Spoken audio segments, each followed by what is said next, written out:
Hi everyone, it's Aunty, and I have another story for you. I just got back from New Orleans. See? And that is one of the most amazing towns in the world.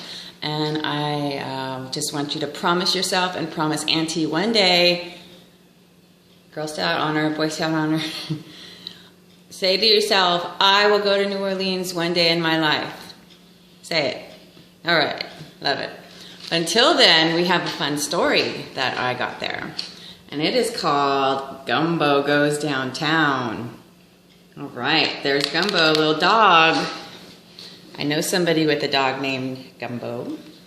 It's a pretty long story, so we're going to start.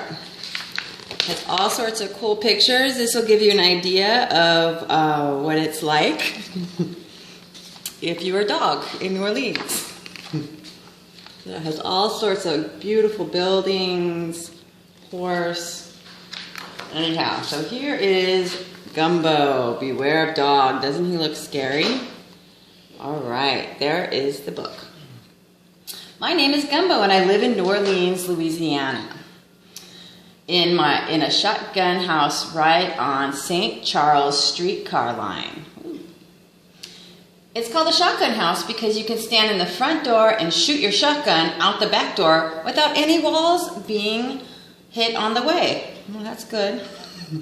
Around my house is a chain link fence, and in the fence is a sign that says, "Beware of dog." That's Gumbo. That's me. I live with Gus. Here's Gus. He takes me on walks. He brushes my coat. He scratches my belly and my back and my ears. I have my own dish and my own bed. Gus means a lot to me, and I mean a lot to Gus. I don't always know that. One day last October, I was standing on the front step when a girl in a polka dot dress poked her chubby little fingers through the fence. I know what she was after. What was she after? Ooh. You can't read, I barked, ripping up and down the yard. Beware of dog, that's me. Hello, Gumbo, she said, snapping off one of Gus's Miss All-American Beauty roses. That does it, I barked. You've had it now, you worthless dog biscuit. She just sashayed her polka dots on down the sidewalk, and I stood there feeling like a big nobody. What is a good watchdog if he can't scare anybody? Not even a little girl. See what Gumbo's gonna get into next. Uh-oh, the mailman. Mailman. I was still asking myself that question the next morning when the postman walked right past my sign and through the gate. Oh my gosh, he just walked right in. Can't you hear me? I shouted, barking to raise the dead. Pay attention to me. He dropped a Piggly Wiggly circular into the mailbox, patted me on the head, and walked right out the gate. Piggly Wiggly is like a grocery store. But the gate didn't catch. It swung open like an invitation. Oh, he just went right on out. There's a streetcar. The next thing I knew, I was standing in the streetcar tracks looking down them to where they disappeared in a point. Ooh. Those tracks looked like an opportunity to go someplace else. To be somebody else. To be somebody. So I followed them, past the shotgun houses with their chain link fences, past the old mansions with their wrought iron fences, all the way down to the end of the line. That's where I saw the dancing dog, at the end of the line. Oops. There's a dancing dog. What's his story? Ooh, I think that's where I stayed. Anyhow, dancing dog.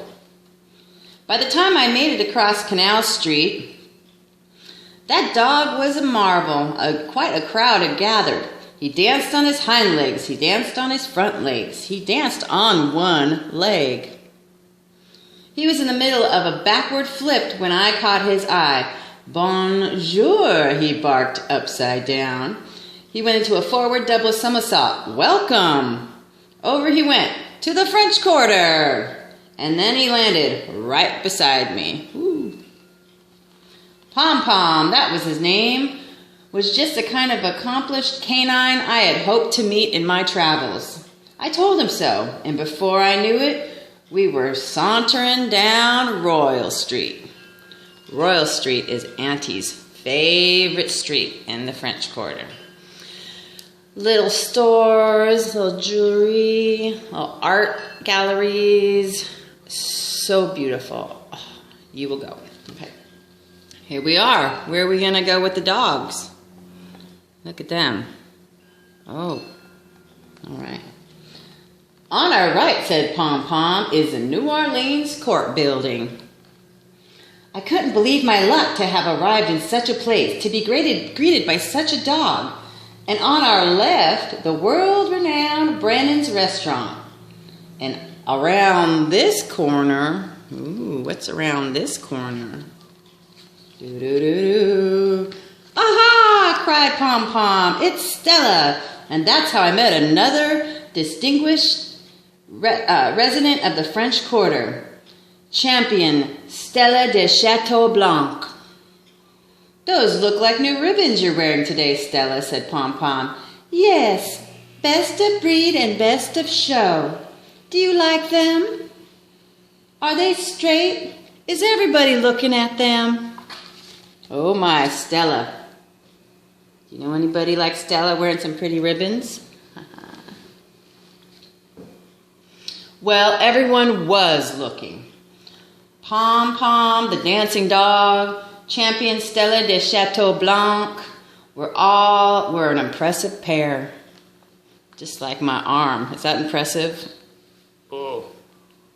Auntie arms. Well, everyone was looking. Pom Pom, the dancing dog, and champion Stella de Chateau Blanc were an impressive pair. I felt like somebody important just walking in their company. But I was hungry.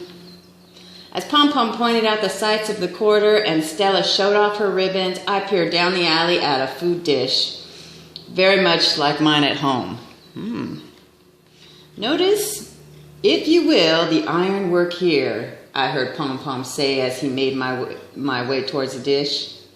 Watch out for the cat, Stella added. I bit into the first juicy morsel. The very idea. Watch for a cat. Huh. Then a shadow fell over me, larger than any cat shadow. Ooh. What do you think it was? Oh, it's getting exciting. Auntie's got some rouge on today.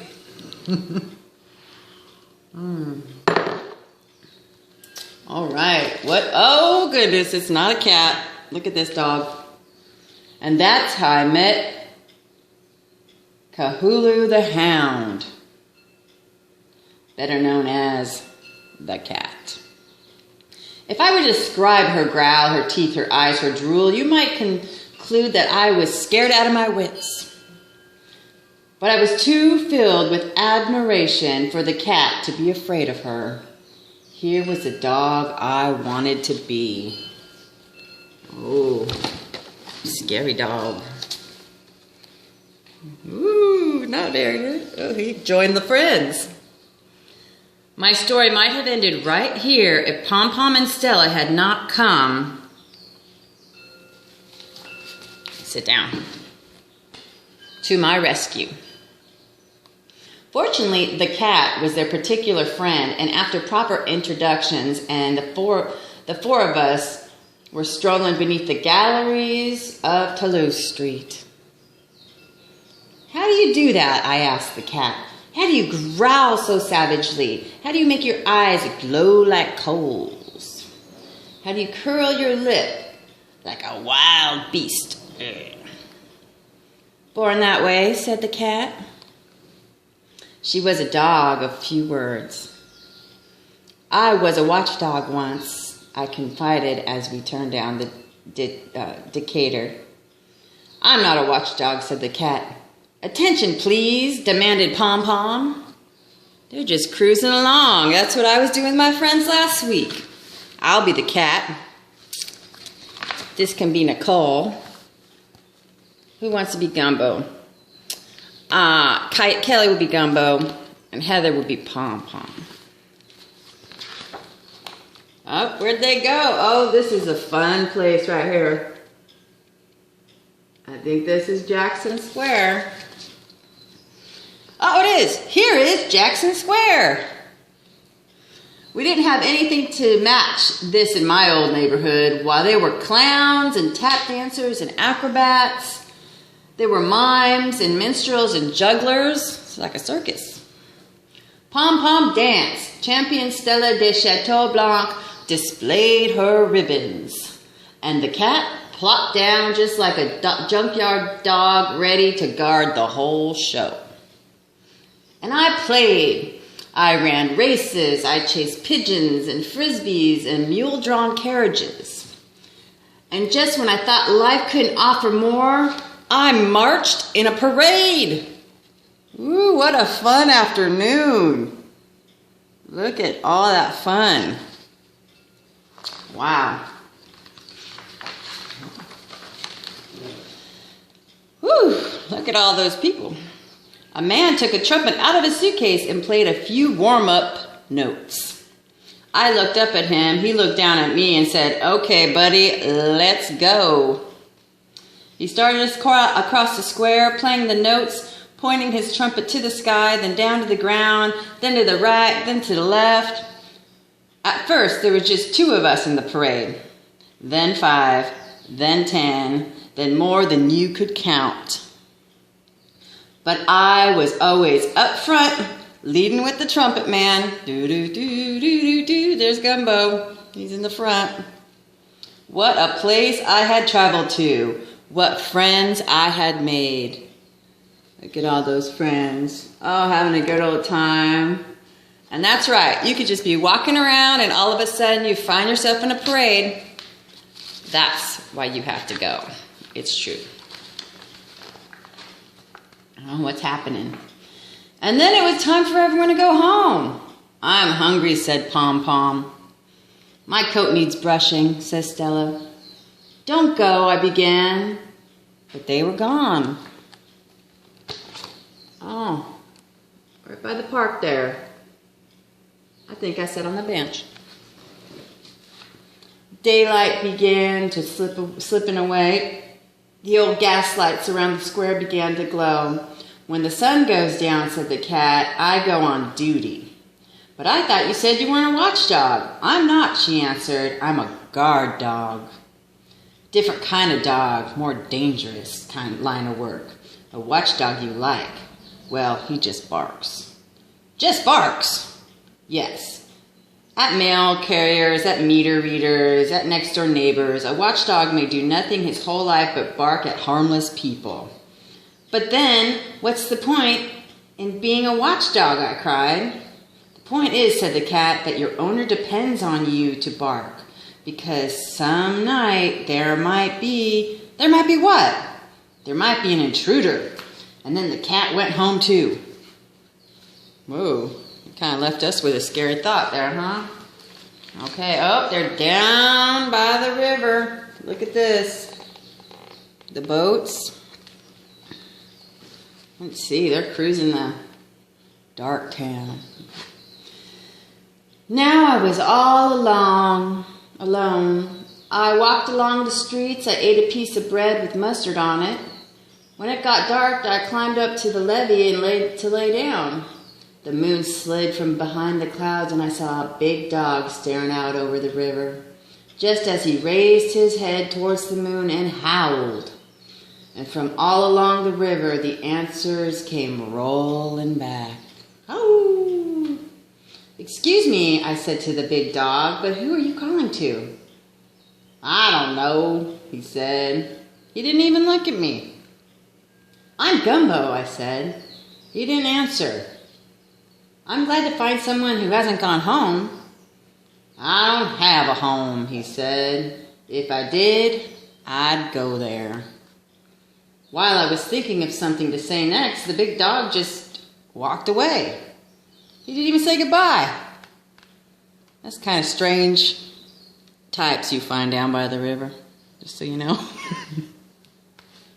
I fell asleep thinking about that dog with no home and thinking about my home and wondering if this might be the night an intruder came with no watchdog to warn Gus. Oh. Gumbo was just having such a good time, huh? Here we go. Oh, it's daytime now by the river.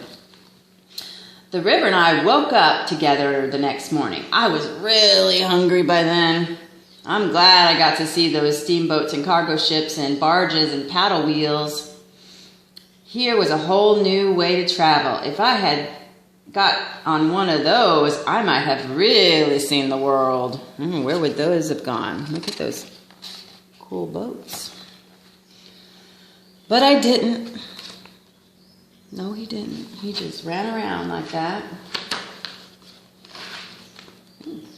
I ran the other way, straight back to those streetcar tracks. I just jumped on board. We rolled away from Canal Street, back past the old mansions and the shotgun houses, and then I could see my neighborhood. Woo. I flew by the postman. Hey, Gumbo, he called. Where have you been? We flew by the girl in the polka dot dress. Gumbo, she cried. Where have you been? Then I went right out to the streetcar window because I could see my house. There's little Gumbo taking a ride on that streetcar. But I've learned, do not stick your head outside the streetcar. Okay? Because there's poles. If you stick your head out, true story. A close call. Anyhow, here we go. Oh, there's his house. Oh, nice home. I wouldn't run away from that house, huh? And there in front of my house was Gus, nailing a sign to the old oak tree. Uh-oh, what's that saying? Oh, no. Lost valuable watchdog, big reward. Gumbo, called Gus, where have you been? I wished I could tell him, but I'd been downtown. I didn't even have to tell him I was home. No, you didn't, because he's home. So they took down the lost valuable watchdog, and Gumbo was home. But he knows how to get back to downtown and meet all his friends up again. And I hope you get to meet all your friends in New Orleans, because I got to meet all my friends in New Orleans, and it was the most amazing time I've ever had. And I love all of you, and I hope you enjoyed the book. And have a great time choosing your next adventure.